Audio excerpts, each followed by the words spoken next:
أعوذ بالله من الشيطان الرجيم بسم الله الرحمن الرحيم وإن كنتم في ريب مما نزلنا على عبدنا فأتوا بسورة من مثله وادعوا شهداءكم۔ ناظرین گرامی، میں معذرت سے عرض کروں گا کہ پچھلے لیکچر میں نزلنا علی عبدنا کو میں غلطی سے علی عبدی ہی پڑھ گیا۔ میں اس کے لیے اللہ سے معافی چاہتا ہوں اور انشاءاللہ آئندہ کوشش کروں گا کہ آیت پڑھنے میں کبھی غلطی نہ ہو۔ آج قرآن کریم 5 منٹ قرآن کریم کے ساتھ اس پروگرام میں آج ہمارا موضوع ہے کہ وائی دا ہولی قرآن از انمیٹیبل۔ ہم کیوں کہتے ہیں کہ قرآن کریم ایک ایسی کتاب ہے جو ناقابل تقلید ہے، اس کی نقل نہیں تیار کی جا سکتی۔ اس سے پہلے کہ میں آج کے موضوع پہ آؤں، میں ایک سنت اللہ کی جانب کہ اللہ کا طریقہ کیا رہا اس کی جانب اشارہ کر دوں کہ جس زمانے میں جس چیز کا زیادہ چلن ہوتا تھا، اللہ اسی قسم کے معجزے اس زمانے کے نبی کو دے کے بھیجتا تھا۔ مثال کے طور پر حضرت موسیٰ علیہ السلام کے زمانے میں جادو کا بڑا چلن تھا۔ ہر گلی میں، ہر محلے میں کوئی نہ کوئی جادوگر بیٹھا ہے اور بہت بڑا جادوگر ہے۔ ہر شہر میں بڑے بڑے جادوگر ہیں، تو جادو کا بڑا چرچا تھا۔ تو اللہ تعالیٰ نے اپنے اس عظیم نبی کو، موسیٰ کلیم اللہ کو، جو معجزہ دیا وہ یہ تھا کہ آپ اپنا عصا پھینکتے وہ بہت بڑا اژدہا بن جاتا، اور جادوگر جو اپنی رسیاں پھینک کے ان کو سپولیاں بنا دیتے، چھوٹے چھوٹے سانپ بنا دیتے، وہ اس نے ان کو ہڑپ کر لیا۔ گویا ایک ایسا معجز اور ایک ایسا ان کو لاچار کرنے والا معجزہ تھا کہ جس کے سبب جن کے دل میں کجی نہیں تھی انہوں نے کہا ہاں یہ جادو نہیں ہے، یہ اللہ کی جانب سے یہ معجزہ ہے۔ حضرت عیسیٰ علیہ السلام کے زمانے میں بہت بڑے بڑے اطباء اور طبیب تھے۔ دور سے آتے ہوئے ایک مریض کو دیکھ کے کہہ دیتے کہ اعضائے رئیسہ میں سے اس کا فلاں عضو ٹھیک کام نہیں کر رہا، اس کے گردے ٹھیک نہیں ہیں، اس کا دل ٹھیک نہیں ہے، اس کا جگر ٹھیک کام نہیں کر رہا۔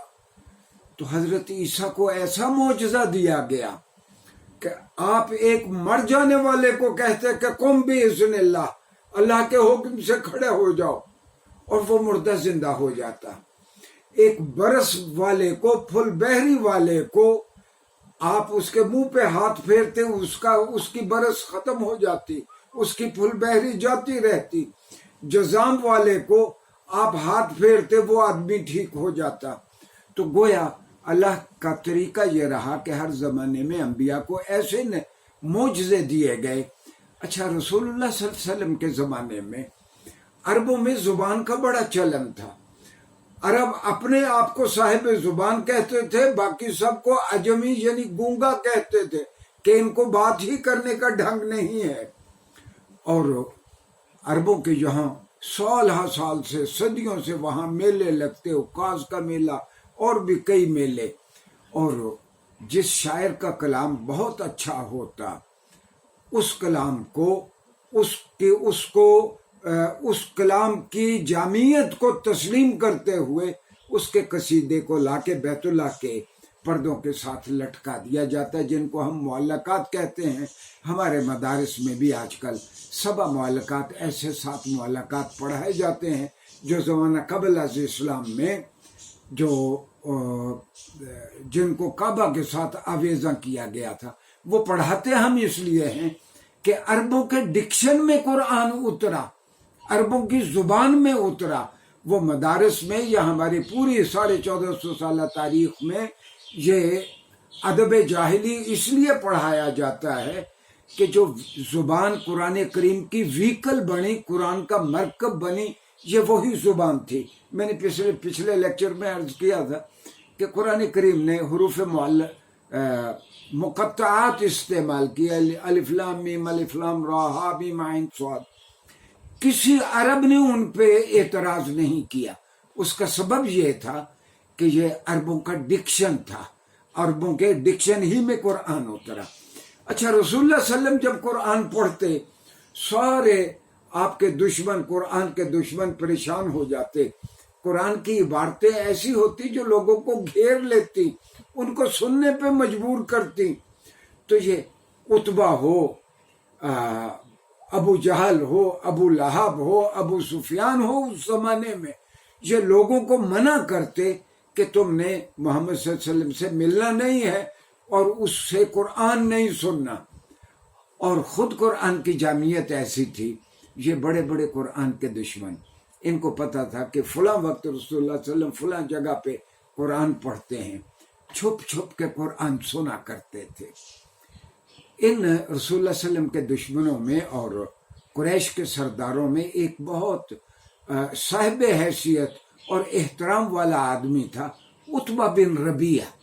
عتبہ بن ربیعہ عتبہ بن ربیعہ کو ایک دن سفیر بنا کے مشرکین مکہ نے رسول اللہ صلی اللہ علیہ وسلم کے پاس بھیجا کہ عتبہ جاؤ ان کے ساتھ کوئی بات کرو کہ کوئی ایسا معاہدہ کر لیں، ایک دن تمہارے خداؤں کی عبادت کر لیں، ایک دن محمد صلی اللہ علیہ وسلم کے خدا کی عبادت کر لیں، ہم آپس میں بھائی بند ہیں، کیوں لڑیں؟ عتبہ آئے اور رسول اللہ صلی اللہ علیہ وسلم نے عتبہ بن ربیعہ کو قرآن سنایا، اور عتبہ نے واپس جا کے سرداران قریش کو کہا، خدا کی قسم جو میں نے محمد سے آج سنا ہے، نہ وہ نثر ہے، نہ وہ نظم ہے، نہ وہ کاہنوں کا کلام ہے، نہ وہ جادوگروں کا کلام ہے، اور نہ ہی وہ کوئی منتر ہیں، وہ تو ایسا کلام ہے جو انسان کا کلام محسوس نہیں ہوتا۔ میں آپ کو مشورہ دوں گا کہ ہم محمد صلی اللہ علیہ وسلم کو ان کے حال پہ چھوڑ دیں، اگر وہ جیت گئے تو وہ ہم میں سے ہیں، پھر بھی آپ کامیاب ہو گئے، اگر وہ نہ جیتے تو پھر بھی آپ کامیاب ہو گئے۔ تو ناظرین گرامی، قرآن کریم نہ نثر ہے نہ نظم ہے، ہاں اس میں کہیں کہیں قافیہ پایا جاتا ہے، ماہرین کی رائے یہ ہے کہ یہ سجا ہے، سجا میں قرآن کریم اترا۔ یہ ناقابل تقلید اور انمیٹیبل کیسے ہے، اس کا ہم جائزہ انشاءاللہ آمدہ لیکچر میں لیں گے۔ شکریہ جی۔